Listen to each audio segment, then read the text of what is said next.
Assalamualaikum warahmatullahi wabarakatuh. Perkenalkan, nama saya Zunaila Fitria, kelas 11 absen 14. Perkenalkan, nama saya Naiza Selviana, absen 25.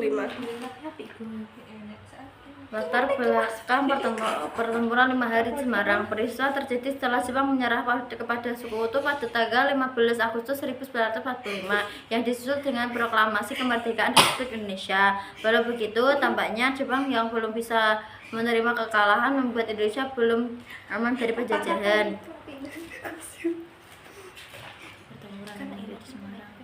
Pertempuran 5 hari di Semarang dipicu oleh sikap Jepang yang tidak mau menyerahkan senjatanya kepada para pemuda. Selain itu, para tawanan Jepang yang melarikan diri juga membuat rakyat marah. Ditambah lagi dengan peristiwa terbunuhnya Dr. Karyadi yang merupakan kepala laboratorium pusat rumah sakit rakyat RS Purasara, juga menjadi pemicu meletusnya pertempuran ini. Kronologi pertempuran 5 hari di Semarang. Pertempuran 5 hari di Semarang berawal dari kabar kemerdekaan Indonesia yang membuat para pemuda bersemangat untuk mengambil alih senjata di pos-pos tentara Jepang. Terbentuknya Badan Keamanan Rakyat (BKR) yang berubah menjadi Tentara Keamanan Rakyat (TKR), mulai melakukan kegiatan peluncuran senjata Jepang di beberapa wilayah Jawa Tengah. Penyerahan senjata Jepang memang berlangsung lancar tanpa kekerasan di beberapa wilayah, namun tidak di Semarang. Kidobutai, pusat ketentaraan Jepang di Jatinggala, nampak enggan menyerahkan senjatanya meski telah dijamin oleh Gubernur Wongsonegoro bahwa senjata tersebut tidak untuk melawan Jepang. Jepang hanya menyerahkan sejumlah senjata yang tak seberapa, dan itu pun senjata-senjata yang sudah agak usang. Kecurigaan BKR dan pemuda Semarang semakin bertambah setelah Sekutu mulai mendaratkan pasukannya di Pulau Jawa. Mereka khawatir Jepang menyerahkan senjata-senjata kepada Sekutu dan berpendapat harus segera memperoleh senjata-senjata tersebut sebelum Sekutu mendarat di Semarang. Pada 14 Oktober 1945, tentara Jepang kembali menolak untuk menyerahkan senjatanya dan membuat para pemuda marah.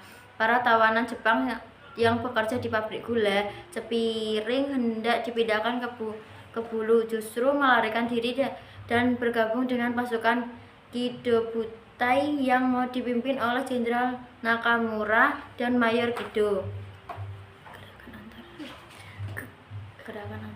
Gesekan antara Jepang melawan pemuda ini pun terpantik dari Cepiring hingga Jatinggale. Di Jatinggale ini pasukan Jepang yang dipukul mundur menggabungkan diri dengan pasukan Kidobutai yang memang berpangkalan di tempat tersebut. Suasana kota Semarang menjadi panas karena isu bahwa pasukan Kidobutai Jatinggale akan segera mengadakan serangan balasan terhadap para pemuda Indonesia. Selain itu, beredar kabar bahwa Jepang berusaha untuk meracuni reservoir Siranda, sumber air minum, untuk membunuh penduduk Semarang. Keadaan diperparah dengan ulah Jepang yang melucuti 8 orang polisi Indonesia yang menjaga tempat tersebut untuk menghindarkan peracunan cadangan air minum itu.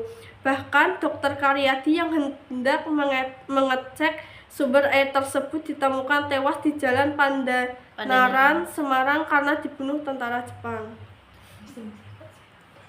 Hal ini terjadi setelah Dr. Karyadi tetap pergi mengecek sumber air minum walaupun dengar Dr. Soenarti melarang karena khawatir. Keesokan harinya, 15 Oktober 1945, Angkatan Muda Semarang yang didukung Tentara Keamanan Rakyat menyambut kedatangan 2.000 tentara Jepang ke kota Semarang. Perang pun terjadi di 4 titik Semarang, yaitu daerah Kintelan, Pandanaran, Jombang, dan Simpang 5.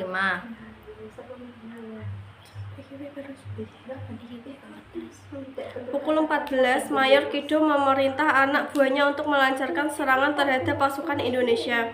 Rakyat Indonesia sendiri juga ikut menyerang Jepang dengan membakar gudang amunisi mereka. Alhasil Mayor Kido memerintahkan serangan balik sekitar pukul 15. Mayor Kido membagi pasukannya menjadi dua kelompok, masing-masing terdiri dari 383 dan 94 orang.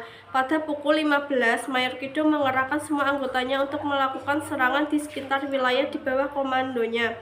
Mengetahui serangan tersebut, Tentara Keamanan Rakyat mengirim bala bantuan ke kota Semarang. Pertempuran antara Jepang dan Indonesia di Semarang terus berlangsung sampai 5 hari berlalu. Sekian dari kami. Wassalamualaikum warahmatullahi wabarakatuh.